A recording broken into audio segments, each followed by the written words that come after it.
Hi guys, कैसे हैं आप। माई सेल्फ इज आदेश और आप देख रहे हैं मेरा यूट्यूब चैनल टेकी आदेश। तो आज की क्लास में बात करने वाले हैं इनहेरिटेंस के बारे में। तो इनहेरिटेंस पाइथन में कैसे हम अप्लाई करेंगे और इनहेरिटेंस होता क्या है, कोडिंग हम किस तरीके से करेंगे इनहेरिटेंस की, ये सारी चीजें मैं आपको एक्सप्लेन करने वाला हूं। तो अगर आप नए हैं चैनल पर तो चैनल को सब्सक्राइब कर लीजिए, बेल आइकन दबा दीजिए ताकि बाकी वीडियोस की नोटिफिकेशन आपको मिलती रहे, और वीडियो को लाइक कर दीजिए। और अगर आपके कोई भी डाउट इसमें आते हैं तो आप कमेंट करके मेरे से पूछ सकते हैं। तो चलिए शुरू करते हैं। सबसे पहले मैं बात करता हूं कि इनहेरिटेंस बेसिकली होता क्या है। तो भैया क्या होता है इनहेरिटेंस हमारा। इनहेरिटेंस हमारी सबसे पहले अगर हम डेफिनेशन की बात करें तो इनहेरिटेंस होता है कि ये एक प्रॉपर्टी होती है या फिर रिलेशनशिप होती है जिसके थ्रू हमारी जो सब क्लासेज हैं वो सुपर क्लासेज के फंक्शन को इनहेरिट कर लेती हैं। तो आइए इसको एक एग्जांपल से समझते हैं, बड़े इंटरेस्टिंग एग्जांपल से समझते हैं। लेट से हम फादर पेरेंट की बात करते हैं, इसको हम चाइल्ड और पेरेंट्स रिलेशनशिप भी हम इसको बोलते हैं। तो जो हमारी सुपर क्लास होती है, लेट से अगर ये सपोज, चलो भाई अब हम एग्जांपल ले लेते हैं। देखिए इसके अंदर सपोज ये है हमारी क्लास ए और ए इसको इनहेरिट कर लिया हमारी एक और क्लास ने, सपोज ये है हमारी बी क्लास। तो जो ऊपर वाली क्लास है यानी जिसको हम इनहेरिट कर रहे हैं उसको तो हम बोलते हैं पेरेंट क्लास, और जो क्लास इनहेरिट कर रही है उसको बोलते हैं चाइल्ड क्लास। यानी हमारे एग्जांपल में ए क्लास हो जाएगी हमारी पेरेंट क्लास और बी क्लास हो जाएगी चाइल्ड क्लास। अगर जिन लोगों को ये एग्जांपल ऑलरेडी पता है या जिनको पता है ऑब्जेक्ट ओरिएंटेड प्रोग्रामिंग क्या होती है तो वो कोडिंग भी मैं इसमें बताने वाला हूं। तो it's just not an example की मैं इसमें सिर्फ आपको ये एक्सप्लेन करूंगा, बट इसमें मैं कोडिंग भी आपको करके दिखाऊंगा। तो चलिए, ये हमारा इनहेरिटेंस का मतलब होता है कि ए क्लास के अंदर सपोज, अब इसके देखो भाई कुछ प्रॉपर्टी भी होंगी यहाँ पर, ठीक है। इसके पास अपनी कुछ प्रॉपर्टी हैं, वो फंक्शन हो सकते हैं या वो फिर इसके खुद के क्लास वेरिएबल हो सकते हैं। और बी के पास सपोज ये रहा हमारा बी को हम किस तरीके से डिनोट करें, बी के पास सपोज अपना भी कोई फंक्शन है ना। तो बी का अगर हम कोई ऑब्जेक्ट बनाते हैं, अब सपोज हमने ए का भी एक ऑब्जेक्ट बनाया, ये लो हम ऑब्जेक्ट बना लेते हैं, ये मेरा बन गया स्मॉल ए, सपोज इसको मैंने नाम दे दिया स्मॉल ए। और इसका भी मैंने एक ऑब्जेक्ट बनाया बी क्लास का, ये लो बी क्लास का मैंने एक ऑब्जेक्ट बनाया और इसका मैंने नाम दे दिया लेट्स से इसी तरीके से स्मॉल बी। तो अब जो ये बी बनेगा स्मॉल बी, ये जो है इसका जो है हक अपने फंक्शन पे ही नहीं होगा बल्कि ये इसके को भी कॉल कर सकता है। इसका मतलब हो गया भाई, अगर इसको पेरेंट चाइल्ड से समझें तो यानी जो पेरेंट मेरी क्लास है उसके जो फंक्शंस हैं उस पर अपने चाइल्ड क्लास का भी हक होता है। अब इसको सिंपल एग्जांपल से समझ लेते हैं क्यों इसको पेरेंट चाइल्ड बोला गया। इसलिए बोला गया, जैसे हम अपनी जनरल लाइफ में देखते हैं कि हमारे जो मम्मी पापा होते हैं ना, तो उनका जो भी सब कुछ होता है वो हमारा ही होता है अल्टीमेटली।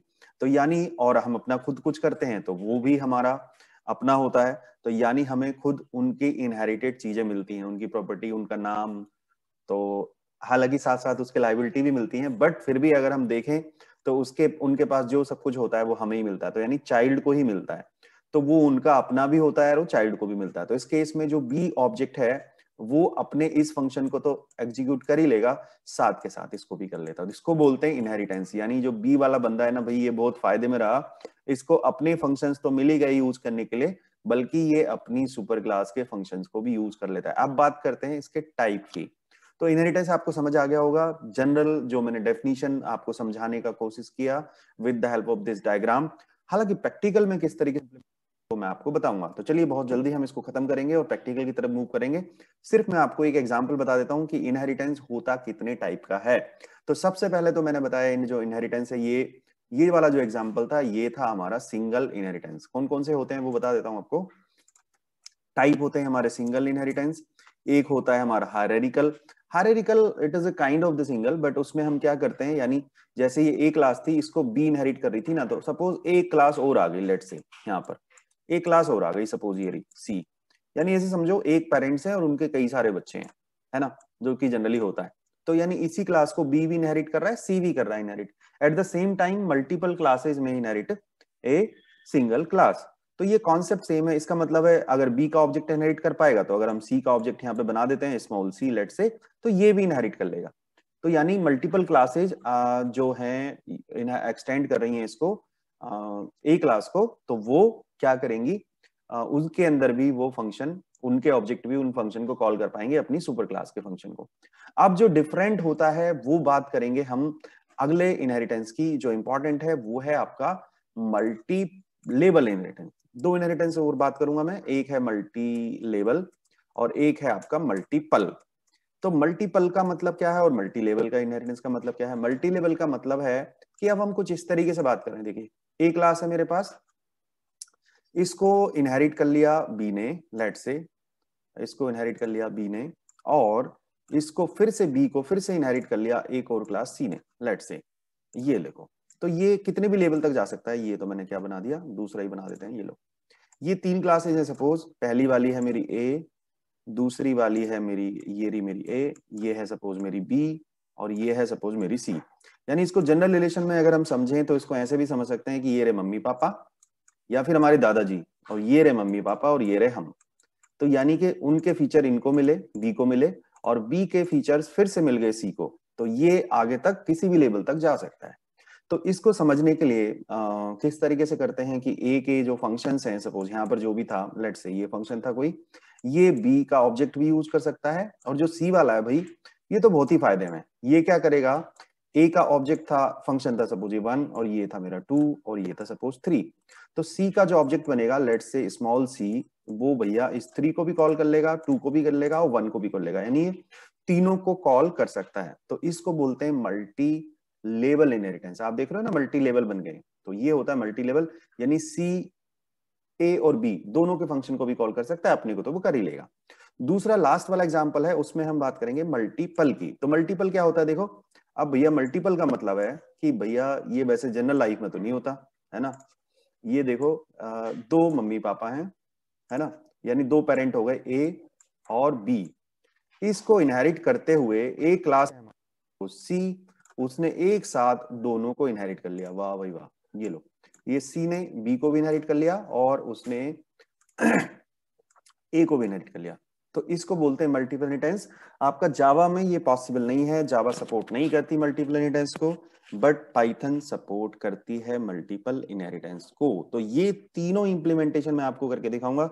हालांकि जो हमने ये हायरार्किकल वाला बताया था वो काइंड ऑफ सिंगल इनहेरिटेंस ही है, बट उसमें कई सारी क्लासेज एक साथ इनहेरिट कर रही हैं एक ही क्लास को, तो वो इम्प्लीमेंटेशन तो यहाँ पर भी हो सकता है। यानी ए को बी ने इनहेरिट किया, सपोज यहाँ पर एक और क्लास कर ले डी, तो ये हाइब्रिड हो जाएगा, यानी उसमें मल्टी लेवल भी हो गया, हायरार्किकल भी हो गया। तो ये एग्जांपल जो मेन डिफरेंस है वो आपको समझ आया होगा मल्टी लेवल से और मल्टीपल में। तो अब मैं ये तीनों इंप्लीमेंटेशन आपको करके दिखाऊंगा। तो चलिए switch back to the coding window, हम चलते हैं कोडिंग विंडो की तरफ और करके देखेंगे ये सारे एग्जाम्पल। तो आइए चलिए चलते हैं कोडिंग विंडो की तरफ। तो I am back to the coding window, now you can see I am creating a class, let's say there is a class A. इसके अंदर मैंने एक फंक्शन बना दिया सपोज डेफ, और फंक्शन का नाम रख दिया मैंने, लेट्स से क्या नाम रखें हम, शो फंक्शन का नाम रख दिया, ठीक। इसके अंदर मैं जस्ट प्रिंट कराता हूं, मैंने मैसेज दे दिया print this is a base class, है ना, बेस क्लास भी बोलते हैं इसको हम सुपर क्लास को। और फिर हमने एक और क्लास बनाई बी। तो अब आप ध्यान रखना, बी क्लास बनेगी तो वो ए के पैरेलल बनेगी, तो हम किस तरीके से बनाएंगे, क्लास बी, राइट। इसके अंदर मैं लिखूंगा इसके अंदर भी मैं एक फंक्शन बना देता हूं सपोज डेफ, और यहाँ पर मैंने नाम रख दिया, फंक्शन का नाम रख दिया लेट्स से डिस्प्ले। काम दोनों में मैं सेम करूंगा, लेकिन मैंने इसका नाम रख दिया डिस्प्ले, ओके। इसके अंदर मैं लिख देता हूं प्रिंट दिस इज, ये लो प्रिंट ही करवा रहे हैं, दिस इज सब क्लास, ये मैंने फंक्शन के अंदर प्रिंट करवा दिया। अब दो क्लासेस बन चुकी हैं, ये हमारी सुपर क्लास है और ये हमारी सब क्लास है बी। अब देखिए, अब मैं ऑब्जेक्ट बनाने शुरू करता हूं। तो ऑब्जेक्ट डेफिनेट सी बात है कि क्लास से बाहर निकल के ही बनाऊंगा, तो हम किस तरीके से बनाएंगे, लेट से ए क्लास का ऑब्जेक्ट हम कैसे बनाएंगे, लेवल मैंने नाम दे दिया A1 इज इक्वल टू ए, ये मेरा बन गया ऑब्जेक्ट। फिर हम फंक्शन कॉल करेंगे, तो देखो ध्यान से देखना, A1 डॉट अगर मैं कॉल करता हूं शो, कोई दिक्कत नहीं है, अपने ही क्लास के फंक्शन को वो कॉल कर रहा है। लेकिन अगर उसने कॉल कर लिया A1 डॉट डिस्प्ले, तो ये आपको दे देगा एरर। क्यों? क्योंकि क्लास का जो ऑब्जेक्ट है वो अपनी क्लास के फंक्शन को तो कॉल कर सकता है, लेकिन वो सब क्लास के फंक्शन को कॉल नहीं कर पाएगा। तो यानी ये डिस्प्ले वाला जो कोड है ये देगा एरर। तो अभी तो मैं इसको कमेंट बनाता हूं, बाद में मैं आपको इसको हटा के दिखा दूंगा कमेंट, जिससे आपको समझ आ जाएगा कि ये एरर थ्रो करेगा। अब बी का ऑब्जेक्ट बना लेते हैं, तो B1 is equal to be, ये मैंने बना लिया ऑब्जेक्ट, और अब हम कॉल करेंगे B1 डॉट। अब देखिए ये जो ऑब्जेक्ट है ये दोनों को कॉल कर लेगा, शो को भी कॉल करेगा आराम से और ये डिस्प्ले को भी कॉल करेगा। तो B1 डॉट डिस्प्ले, ये इसको भी कॉल कर लेगा इजीली। तो चलिए इन दोनों को रन करते हैं, मैं इसको भी रन करता हूं। तो पहले वाले फंक्शन से ये वाला जहां पे कॉल हुआ आउटपुट आएगी this is a base class, और जब ये बी का ऑब्जेक्ट जो B1 है वो कॉल करेगा दोनों को, तो दोनों आउटपुट आ जाएंगी, this is base class and this is सब क्लास, दोनों आउटपुट आएंगी। यानी देखा जाए तो बेस क्लास 2 बार प्रिंट होगा और फिर ये प्रिंट होगा दिस इज सब क्लास। तो चलिए इसको रन करते हैं। ओह माय गॉड, क्या कर दिया हमने। ये हम इसको अभी डीबगर को हम स्टॉप कर देते हैं। राइट, मैं इसको रन करता हूं, run, stop and return. B instance has no attribute to show। Okay हाँ, क्योंकि अभी हमने इनहेरिट तो किया ही नहीं, राइट। अभी हमने फंक्शन तो लिख दी लेकिन हमने इनहेरिट नहीं किया। तो ये भी हम देख लेते हैं कि इनहेरिट करते किस तरीके से। बी क्लास अगर ए को इनहेरिट करेगी तो देखिए किस तरीके से करेगी, वो ब्रैकेट में लिख दो आप ए, जिसको इनहेरिट करना है। अगर इनहेरिट नहीं करा था तो फिर कैसे हम उसके फंक्शन को कॉल कर सकते हैं। तो चलिए किस तरीके से इनहेरिट करती है वो आपने देख लिया होगा। बी क्लास ने ए को इनहेरिट किया तो इस तरीके से किया। चलिए अब इसको रन कर लेते हैं। नाउ यू कैन सी ये हमारा कोड हो गया एग्जीक्यूट। पहले ये वाला कोड एग्जीक्यूट हुआ जस्ट बिकॉज कि ए क्लास का हमने ऑब्जेक्ट बनाया और उसने अपने फंक्शन को कॉल कर लिया सो को। फिर हमने बी क्लास ने हमारा ए को इनहेरिट कर रखा था, उसने दोनों को कॉल कर लिया, तो ये दोनों एग्जीक्यूट हो गए। तो चलिए इस एग्जांपल से आपको समझ आ गया होगा कि किस तरीके से हम जो हमारे सब क्लास के ऑब्जेक्ट हैं वो अपनी सुपर क्लास के फंक्शन को भी कॉल कर लेते हैं। अब हम इसमें चलते हैं एक और इनहेरिटेंस की तरफ, जिसमें मैं आपको दिखाने वाला हूं मल्टीपल इनहेरिटेंस का एग्जांपल। तो ये क्लास है हमारी सपोज सी। अब इसको इसके प्रॉपर अलाइनमेंट में करना पड़ेगा सी। अब इसमें लिखा हमने अब देखिए सी क्या कर रही है, ये इनहेरिट कर रही है बी को, है ना। तो मैंने यहाँ पे लिख दिया क्लास सी इनहेरिट बी। इधर एक और फंक्शन है उसको मैंने लिख दिया लेट से चलो इसमें लिख दिया मैंने उसका नाम कुछ भी लिख दिया, टेस्ट लिख दिया लेट से, ठीक है। इसके अंदर मैंने लिखा प्रिंट, इसमें मैसेज दे दिया this is C function, right. अब एक बात याद रखना कि जब मैं सी का ऑब्जेक्ट बनाऊंगा नीचे उन दोनों को बने रहने दो, कोई बात नहीं।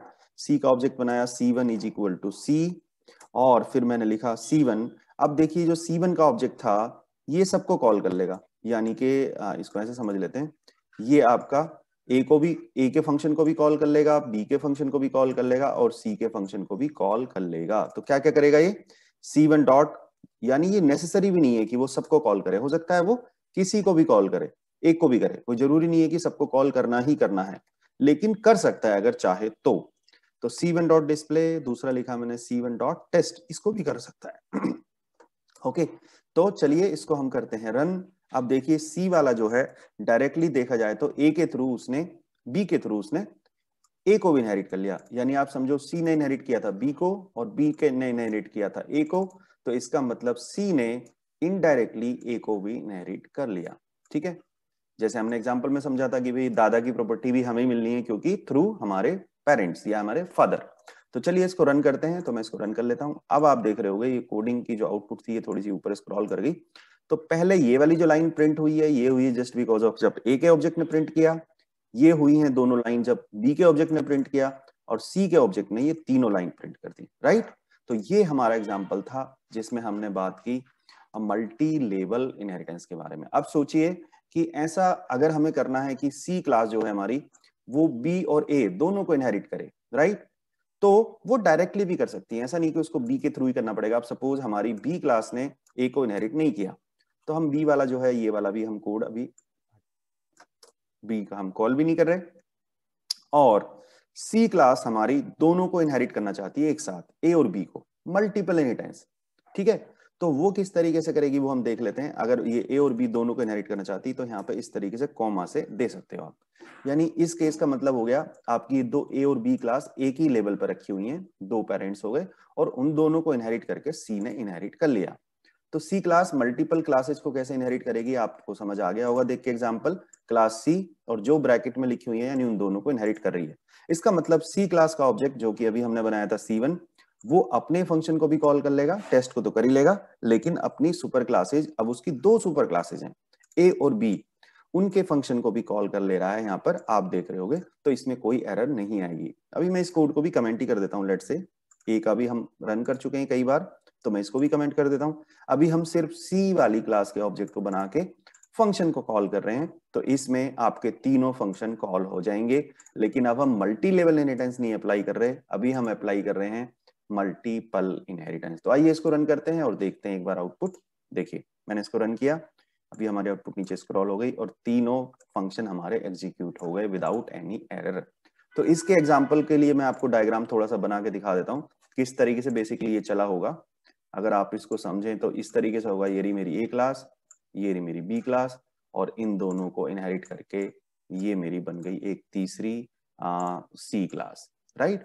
तो ये जो सी क्लास का ऑब्जेक्ट है, यहाँ पर सपोज मैंने एक ऑब्जेक्ट बनाया इसका, और ये मेरा ऑब्जेक्ट है ये, राइट। तो ये ऑब्जेक्ट जो है भैया, इसके अंदर जो फंक्शंस थे इनके अंदर, इसके अंदर भी एक फंक्शन था, इसके अंदर भी था, और इसके अंदर भी था। तो इस ऑब्जेक्ट की हो गई चांदी। इसने जो है देखो, इसको भी कॉल कर सकता है, ये इसको भी कॉल कर सकता है, ये और ये इसको भी कॉल कर सकता है, क्योंकि ये इसके पेरेंट्स बन गए दोनों और ये इसका बना है। तो ये हालांकि डायग्राम में थोड़े एरो ही एरो हो गए, बट इसको आपको आई होप कि समझ आ गया होगा जो मैंने आपको बताया। तो इस क्लास में मैंने आपसे बात की इनहेरिटेंस के बारे में। इनहेरिटेंस पहले मैंने आपको थ्योरेटिकली एक्सप्लेन किया, समझाया आपको डायग्राम बना के, और उसके बाद मैंने वो प्रैक्टिकली भी इंप्लीमेंटेड करके दिखाया। तो आई होप कि एग्जाम्पल आपको समझ आ गया होगा। बाकी पुरानी वीडियोस के लिए आप चैनल की प्लेलिस्ट पे जाइए, उसमें आपको सारे पुरानी क्लासेस अपलोडेड हैं, वहां से आप उनको देखिए, क्योंकि क्लासेस आपस में एक दूसरे से कनेक्टेड हैं इस टॉपिक से। अगर आपको क्लास या फिर फंक्शन नहीं पता होंगे तो फिर आप इस लेक्चर को भी शायद उतने अच्छे से नहीं समझ पाएंगे। तो मैं चाहता हूं कि आप पुराने लेक्चर से सारे लेक्चर अगर देखेंगे तो फिर आप एक सीरीज में उन सारी चीजों को कनेक्ट कर लेंगे। तो thank you so much for joining this video, और आप चैनल को सब्सक्राइब करिए, बेल आइकन दबा दीजिए तो कि ताकि आपको बाकी सारे वीडियोस की नोटिफिकेशन मिलती रहे। और आप वीडियो को लाइक करिए, इसको शेयर करिए बाकी लोगों के साथ, और अगर फिर भी है कोई डाउट्स तो कमेंट करके मेरे से पूछिए, मैं दूंगा उन सारे सवालों के जवाब। So thank you so much, take care, safe रहिए, घर पे ही रहिए, और खाली टाइम में तो यार पढ़ाई करते रहिए, क्योंकि आप स्टूडेंट हैं, कोई कोर्स कर रहे हैं, कुछ सीखना चाहते हैं, तो लर्निंग कभी रुकनी नहीं चाहिए, और इस टाइम का सही से यूटिलाइजेशन करिए और बी पॉजिटिव, सब कुछ ठीक ही होगा। Thank you. अगले वीडियो में मिलेंगे फिर दूसरे टॉपिक के साथ। Thank you.